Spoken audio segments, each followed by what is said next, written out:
Você sabe me dizer o que realmente o universo é? Para responder essa pergunta, nós humanos inventamos histórias para descrever o mundo, testamos nossas teorias e aprendemos quais elementos manter e quais jogar fora. Porém, à medida que ganhamos mais conhecimento, nossas histórias se tornam cada vez mais complexas e estranhas. Algumas delas são tão complicadas que se torna difícil o seu entendimento, assim como ocorre com a teoria das cordas. Essa teoria é amplamente conhecida, controversa e frequentemente mal interpretada, pois tem o dever de descrever tudo.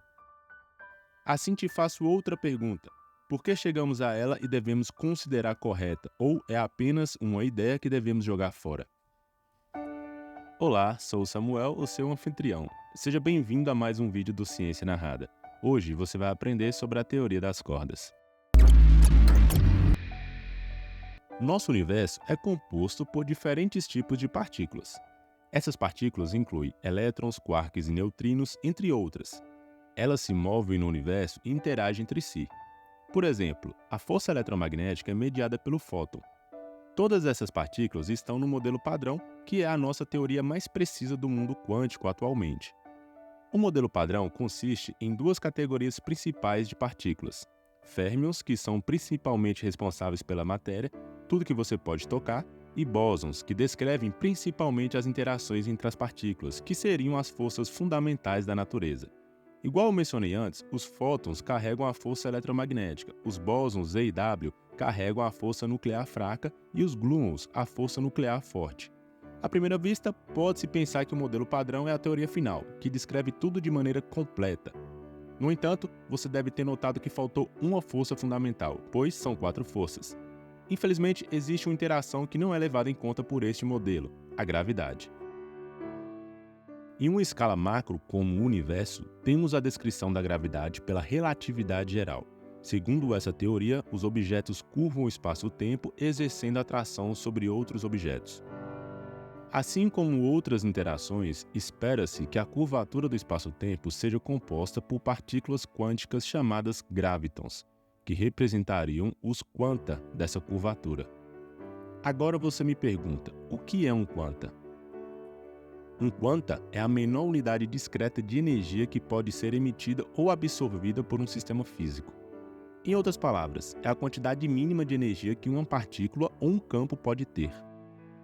No contexto das partículas elementares como elétrons, quarks e fótons, um quanta representa a menor quantidade de energia que pode ser trocada ou medida. Por exemplo, um fóton, que é a partícula quântica associada à luz e à radiação eletromagnética, é considerada um quanta de energia eletromagnética.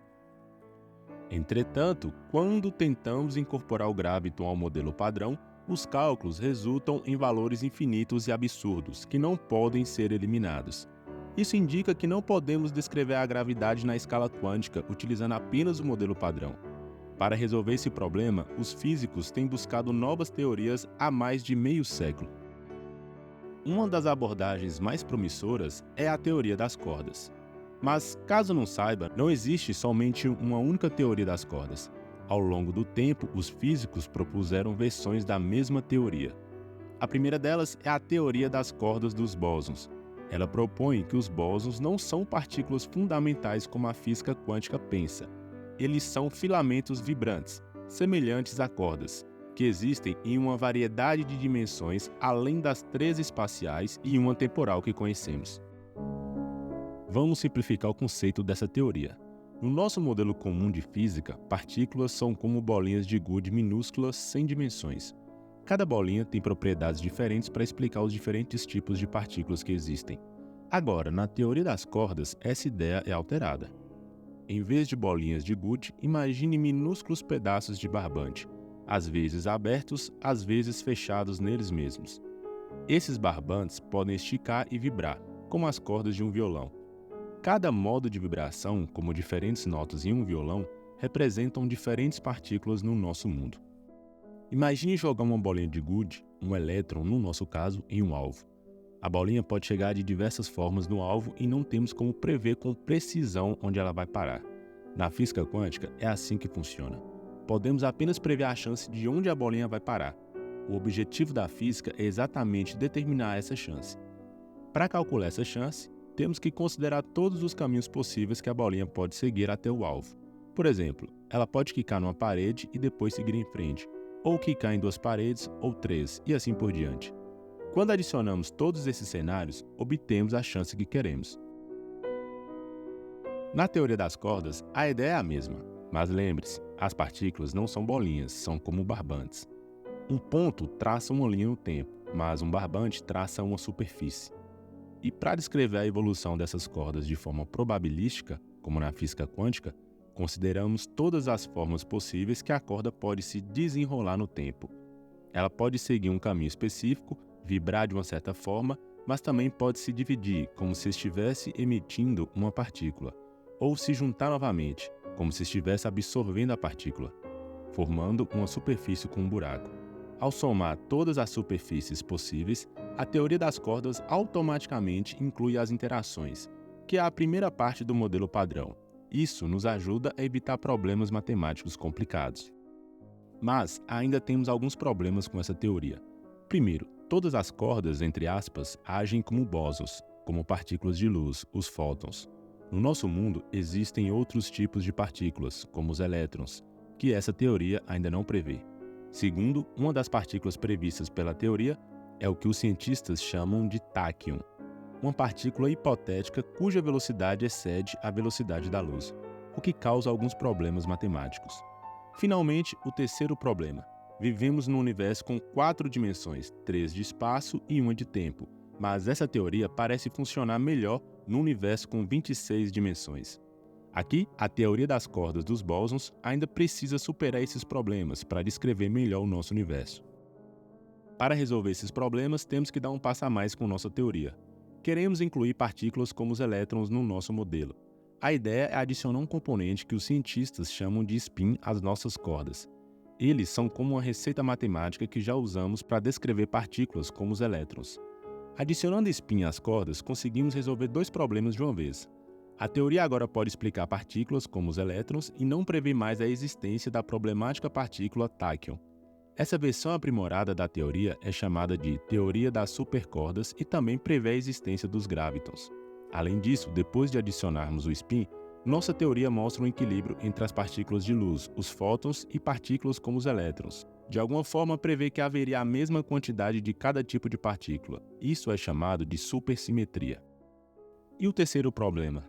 Antes de colocar a supersimetria, os cálculos pediam um universo de 26 dimensões. Agora, com a teoria das supercordas, precisamos de um universo de 10 dimensões. É, de certa forma, uma vitória. Infelizmente, esse problema ainda persiste. A teoria não se encaixa bem no nosso universo, que tem apenas 4 dimensões. Mas até agora, a teoria tem se mostrado muito promissor. Será que deveríamos desistir dela por causa disso? Se elas realmente existem, onde estão essas 6 dimensões que não conseguimos ver? Uma ideia é que nosso universo, como conhecemos, poderia ser apenas uma fatia de um universo maior. Outra ideia é que essas 6 dimensões extras estão dobradas sobre si mesmas. Para facilitar, imagine uma formiga andando em um canudo. O canudo tem 2 caminhos para a formiga seguir. Ela pode andar para frente e para trás e também pode andar ao redor do canudo. Se olharmos de longe, só vamos notar a formiga andando para frente e para trás. O caminho ao redor do canudo é tão pequeno que não conseguimos ver. Na teoria das cordas, algo parecido pode estar acontecendo. Nosso universo teria 9 dimensões de espaço, mas 6 delas seriam tão pequenas e enroladas sobre si mesmas que não conseguimos vê-las. Essa ideia pode parecer um pouco forçada. Como podemos pensar em dimensões que não conseguimos ver? Mas a coisa é que essas dimensões extras podem explicar coisas que conseguimos ver. Por exemplo, imagine uma partícula sem massa que se move tão rápido quanto a luz, mas parte dela se move numa dessas dimensões extras. Para nós, não conseguimos ver essa dimensão, então a partícula parece estar se movendo mais devagar, parece ter peso. Essa ideia de dimensões extras escondidas pode explicar por que algumas partículas têm massa. Mas testar isso exigiria muita energia, mais do que nossas máquinas atuais conseguem produzir. A teoria das cordas ainda é apenas uma ideia que não conseguimos testar diretamente, pois as cordas seriam incrivelmente pequenas. Mesmo assim, essa teoria é uma das ideias mais promissoras que temos. Até nos deu candidatos para explicar a matéria escura, a partícula hipotética Axion. Mas ainda há muito trabalho a ser feito. Em particular, muitas partes da teoria das cordas dependem de uma ideia chamada supersimetria, que prevê a existência de partículas que ainda não vimos. Existe uma forma de esconder as dimensões extras que poderia explicar por que não vemos a supersimetria, mas essa ideia ainda é pouco compreendida. Para complicar ainda mais, existem 5 versões diferentes da teoria das supercordas. São elas tipo 1, tipo 2A, tipo 2B, tipo SO32 e tipo E8 por E8, que descrevem universos diferentes. Acredita-se que todas elas são apenas partes de uma teoria maior que descreve um universo com 11 dimensões, a teoria M. E aí, aprendeu o que é a teoria das cordas? Me fale nos comentários. Se você já é um inscrito do canal, continue apoiando deixando o seu like. E você que ainda não é inscrito, tá esperando o quê? Convido-lhe a apertar o botão de inscreva-se e ativar o sino para ficar sempre atualizado com novos conteúdos. Muito obrigado e te vejo no próximo vídeo.